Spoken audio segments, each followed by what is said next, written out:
Canada කියන country එක international ස්ටුඩන්ට්ස්ලා අතර ගොඩක් ෆේමස් කන්ට්‍රි එකක්. සෝ ඒ කන්ට්‍රි එකේ රෙප්‍රසන්ට් කරන ඉතාමත් ෆේමස් ප්‍රසිද්ධ යුනිවර්සිටි එකක් ගැන කතා කරන්න තමයි අද අපිත් එක්ක ස්පෙෂල් ගෙස්ට් කෙනෙක් එකතු වෙලා ඉන්නවා. අපි ඔයාව සාදරයෙන් පිළිගන්නවා miss Bodhini Molligoda, Global University Systems කැනඩාහි Associate Director representing University Canada West. So Bodhini පොඩ්ඩක් කතා කරමු අද ඔයා කතා කරන්න යන මේ ප්‍රසිද්ධ යුනිවර්සිටි එක ගැන. ඒක ගැන පොඩි ඉන්ට්‍රොඩක්ෂන් එකක් දෙන්න. මොකද අපි ඔල්රෙඩි දන්නවා මේ යුනිවර්සිටි එක ගොඩක් ෆේමස් ශ්‍රී ලංකා එකේ. බට් අලුතෙන් ස්ටුඩන්ට්ස්ලා ඇති මේ ගැන දැනගන්න. So පොඩ්ඩක් කතා කරමු මේ ගැන. Thank you Sara. So University Canada West ගැන කතා කරනවා නම් ඔයා කිව්වා වගේ එක හරි ගොඩක් ශ්‍රී ලංකන් ස්ටුඩන්ට්ස්ලා අතර පොපියුලර් යුනිවර්සිටි එකක් තමයි UCW කියන්නේ.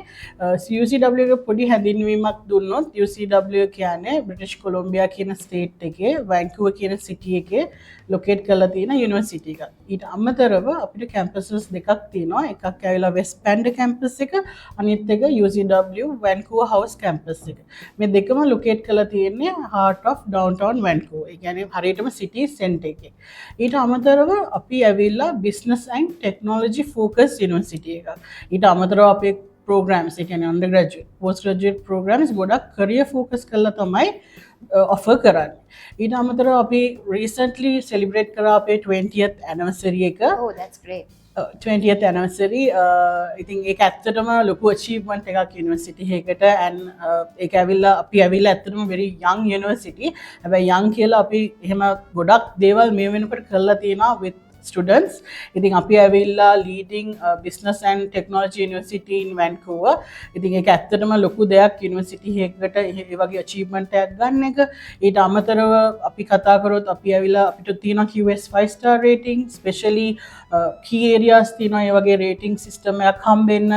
teaching methods වෙන්න පුළුවන්, employability, එතකොට online learning methods, එතකොට student developments අපි කරන, ඊට අමතරව social impact එක Vancouver වල තියෙන ඒ වගේ ගොඩාක් criteria base කරලා තමයි QS 5 star rating වගේ accreditation rating methods අපේ UCW එකට ලැබිලා තියෙන්නේ. ඉතින් ඒක ඇවිල්ලා ඇත්තටම ලොකු achievement එකක් as a university. අනිවාර්යයෙන්.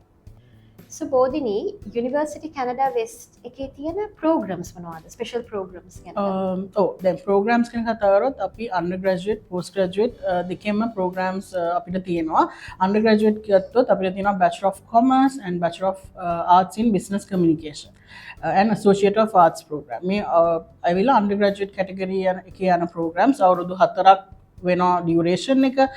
accreditations තියෙනවා ACBSP and National Management accreditations තියෙනවා. ඉතින් මේවා ටිකක් වැදගත්. මොකද ළමෙක් ගිහිලා කැනඩා කියන රටේ ස්ටඩි කරනකොට ස්ටුඩන්ට් කෙනෙක් බලන්න ඕනේ මොන වගේ යුනිවර්සිටි එකකද ඒගොල්ලෝ ස්ටඩි කරන්නේ කියලා. ඒ ඇවිල්ලා undergraduate. ඊට අමතරව අපිට තියෙනවා postgraduate programs එක Master of Business Administration program එකක්.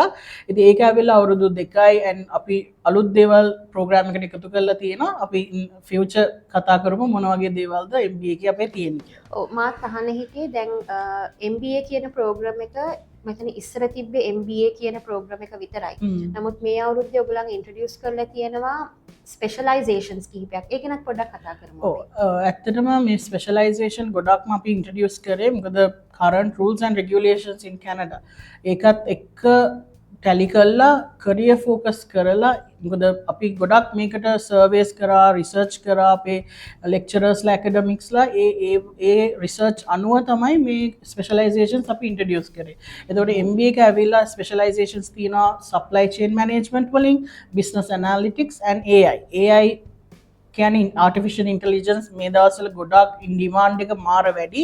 මොකද ගොඩක් students ලා they really want to study something into supply chain, business analytics and AI.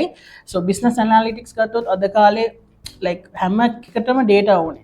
So it's a data driven මේ future එකක් තියෙන්නේ. ඒ කියන්නේ අපි decision එකක් ගන්න හරි අපි ඉස්සරහට business එක run කරනවද නැද්ද ඒ වගේ සියලු data කියන එක මොනම industry එකේ. يعني it can be health science and හැම පැත්තටම data කියන එක ගොඩාක් important. So ඒක නිසා අපි මේ වගේ අලුත් programs specializations masters වලට introduce කරා. ඔව් එතකොට දැන් ස්ටුඩන්ට් කෙනෙක්ට හිතන්න පුළුවන් මේ වගේ demanding programs වලට මම කොහොමද join වෙන්න ඕනේ කියලා. කොහොමද entry requirements තියෙන්නේ මේ programs වල? ඔව් දැන් මාස්ටර්ස් ගැන ගත්තොත් අපිට මාස්ටර්ස් දැන් ස්පෙෂලයිසේෂන් උත් තියෙනවා ජෙනරල් MBA එකක් තාම තියෙනවා.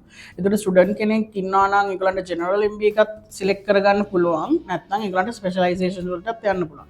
ඒකට mainly entry requirements ඇවිල්ලා අපේ MBA එකේ ඒගොල්ලන්ට තියෙන්න ඕනේ recognized bachelor degree එකක්. එතකොට ඒකේ GPA එක අපි බලනවා. ඒ කියන්නේ final result එක. ඒක සාමාන්‍යයෙන් ලංකාවෙන් අපිට හම්බෙන්නේ out of 4 කියන රේන්ජ් එකේ. ඉතින් ඒතකොට ළමයෙක්ට first class or second class upper degree එකක් තියෙනවා නම් ඒගොල්ලෝ eligible direct masters program එකකට යන්න. ඊට අමතරව දැන් අපේ ලංකාවේ ගොඩක් ළමයිට professional qualifications උත් තියෙනවා. ඒ කියන්නේ ඔය PQHRM, CQHRM වගේ professional qualification plus with work experience.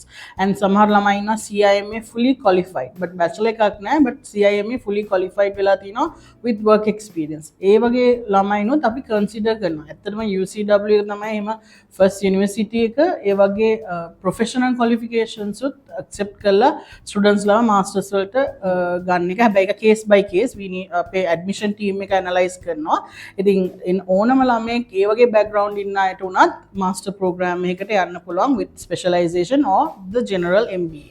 ඊට අමතරව undergraduate programs ගත්තොත් දැන් Bachelor of Commerce, Bachelor of Arts in Business Communication කියන programs දෙකටත් entry requirements සාමාන්‍යයෙන් බලන්න එපා. ඒතකොට ඒ ළමයින්ට තියෙන්න ඕනේ advanced level.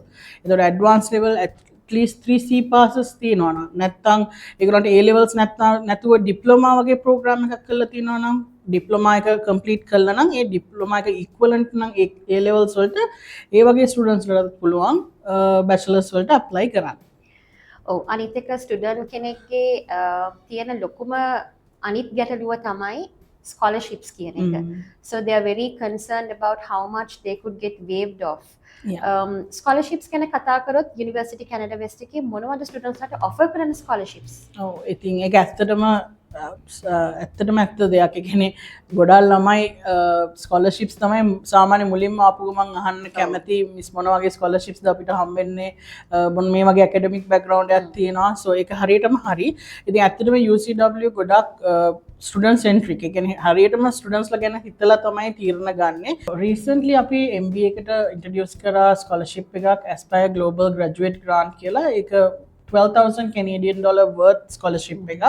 ඉතින් ඇත්තටම ඒ scholarship එක නිසා tuition fee එක ගොඩක් දුරට අඩු වෙනවා. ඉතින් එතකොට first year tuition fee එක වැටෙන්නේ සාමාන්‍ය $16,900 Canadian dollar. ඒක ඇත්තටම ළමයින්ට ලොකු වාසියක්. මොකද අද show money පෙන්නනකොට first year tuition fee එකයි living expenses calculate කරලානේ පෙන්නන්නේ. ඉතින් එතකොට ඒ $12,000 Canadian dollar scholarship එක ඒ MBA එකකට යන ළමයින්ට ගොඩක් වාසිදායක වෙනවා. ඊට අමතරව අපි undergraduate students ලා, ඒ කියන්නේ Bachelor of Commerce, Bachelor of Arts ළමයින්ට future bright future grant කියලා scholarship එකක් introduce කරලා තියෙනවා. ඒක ඇවිල්ලා $29,750 Canadian dollar. ඒක ඇවිල්ලා 1 year tuition fee එකක් හා සමානයි. ඉතින් සාමාන්‍ය බැචලර් එකක් අවුරුදු 4ක් යනවා. ඉතින් මේ වගේ $29,750 Canadian dollar කියන්නේ it's a big amount. Yes. ඉතින් එතකොට මේ වගේ ස්කෝලර්ෂිප් දෙකක් අපි ස්ටුඩන්ට්ස් ලට ඉන්ට්‍රොඩියුස් කරලා තියෙනවා till next year. ඒ කියන්නේ ඕනම ළමෙක් මේ අවුරුද්දේ ඇප්ලයි කරන අයටත් මේක එලිජිබල්. ලබන අවුරුද්දේ ඔක්තෝබර් වෙනකම් මේ ස්කෝලර්ෂිප්ස් ටික තාම එලිජිබල් තියෙනවා. That's really a great news පොදිනේ. මොකද scholarship amount එක අහද්දිම ඒකෙන් පේනවා ලොකු amount එකක් මෙතන deduct වෙනවා ස්ටුඩන්ට්ට. So මේ scholarship එකට කොහොමද eligible වෙන්නේ ස්ටුඩන්ට් කෙනෙක්? ඔව් දැන් ඇත්තටම ගොඩක් ස්කෝලර්ෂිප්ස් ඇවිල්ලා බේස් වෙන්නේ ඇකඩමික් අනුව නේද? දැන් ගොඩක් අය දෙන්නේ ඇකඩමික් මෙච්චර රිසල්ට්ස් තියෙනවා නම් මේ ස්කෝලර්ෂිප් එක හම්බ වෙනවා. දැන් අපි මේ ඉන්ට්‍රොඩියුස් කරලා තියෙන හැම ස්කෝලර්ෂිප් එකක්ම ස්ටුඩන්ට් කෙනෙක් එහෙම ක්‍රයිටීරියා එකක් නැහැ ඔයාට මේ මෙච්චර රිසල්ට්ස් තියෙන්න ඕනි කියලා. හැබැයි ඔයා ඔෆර් එකක් දැන් ඔෆර් එකක් ගන්න යුනිවර්සිටි එකට ඇප්ලයි කරාම ඔයා එලිජිබල් නම් ඔෆර් එකක් ගන්න ඔෆර් එකත් එක්කම ඔයාට වෙනම ස්කෝලර්ෂිප් ලෙටර් එකක් එනවා. ඉතින් එතකොට ඒක ඇවිල්ලා ඇකඩමික් බේස් නෙමෙයි ඕනම ස්ටුඩන්ට් කෙනෙක්ට ඇප්ලයි කරලා ඒගොල්ලෝ එලිජිබල් නම් ප්‍රෝග්‍රෑම් එකට යන්න. It can be either MBA or bachelor's. They are eligible to get the scholarship. So ඒකට automatically student will get the scholarship, no need to apply separately. Right. So recently Canadian immigration rule change එකත් එක්ක ගොඩක් ලොකු changes ආවා student international student කෙනෙක්ට apply කරන්න.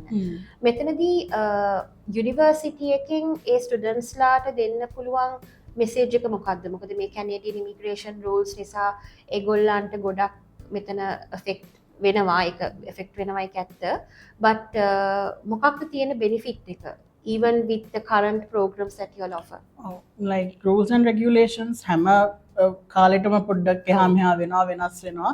ඉතින් ඒකට අපි adapt වෙන්න ඕනේ. ඉතින් ඇත්තටම කැනඩා ගැන කිව්වොත් ඒගොල්ලෝ rules and regulations introduce කරා සමහර programs වලට.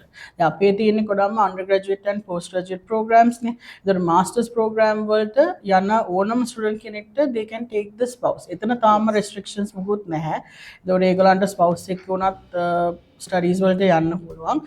ඊට අමතරව අපි ප්‍රොවිෂනල් ඇටස්ටේෂන් ලෙටර් එකක් දැන් අලුතෙන් ඒගොල්ලෝ ඉන්ට්‍රොඩියුස් කරා. ඉතින් UCW එකට we have enough PAL letters. ඒ කියන්නේ ප්‍රොවිෂනල් ඇටස්ටේෂන් ලෙටර්ස් ළමයි ඕනම ළමයෙක්ට අපි දෙනවා. ඒ කියන්නේ ඒගොල්ලෝ ඔෆර් එකක් ඇවිල්ලා පේමන්ට් එක කරාට පස්සේ letter of acceptance එකත් එක්ක අපි PAL එක ඉෂුව කරනවා. අනික මේ ඉමිග්‍රේෂන් රූල් චේන්ජ් එකත් එක්ක තියෙන පොසිටිව් ඉම්පැක්ට් එක තමයි මේ පැල් ලෙටර් එක. ඒතර පැල් ලෙටර් එකක් ඉෂුව කරන්නත් පුළුවන් recognized යුනිවර්සිටි එකකට විතරයි. so student කෙනෙක් ඇයි UCW ම සිලෙක්ට් කරන්න ඕනේ? University Canada West එකේ මොකක්ද තියෙන මේ යුනික්නස් එක?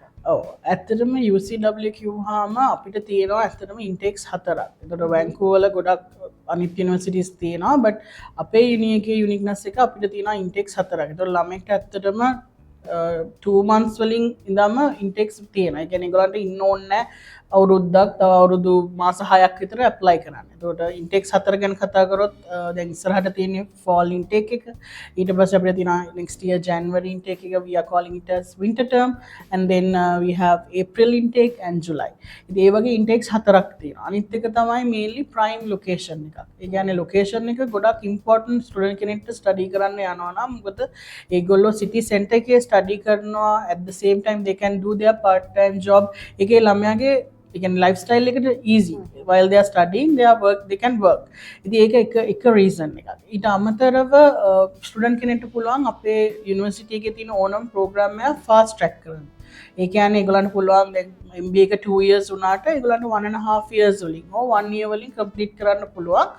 ඒ complete කරලත් ඒගොල්ලන්ට තියෙනවා post graduate work study permit එකට apply කරන්නත් පුළුවන්. ඒකේ මුකුත් restrictions එන්නේ නැහැ. ඊට අමතරව අපි කතා කරොත් student කෙනෙක්ට පුළුවන් credit transfer කරන්න. ඒ කියන්නේ ඕනම program එක හිතන්නකො මෙහෙන් ඒගොල්ලෝ diploma එකක් හරි higher national diploma එකක් කරලා degree එකට යන්න බලනවා නම් credit transfer කරගන්නත් පුළුවන්.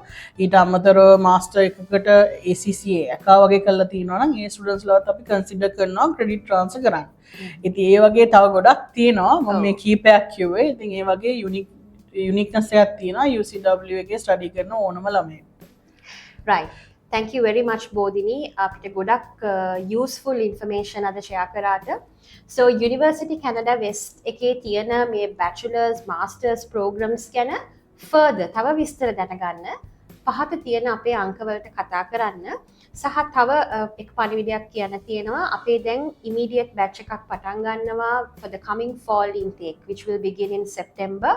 so ඒ intake එකට join වෙන්න කැමති නම් අදම කතා කරලා process එක පටන් ගන්න. මොකද මේ opportunity එක මේ scholarships එතකොට මේ තියෙන specializations miss කරගන්න එපා. ඔයාගේ education එකට වගේම ඔයාගේ future career එකටත් මෙන්න මේ study කරන specializations ගොඩක් useful වෙනවා. and currently they're one of the most demanding categories in the job industry. so A message එකත් එක්ක අපි අද අපේ podcast session එක end කරනවා. thank you very much for listening. see you again with another session.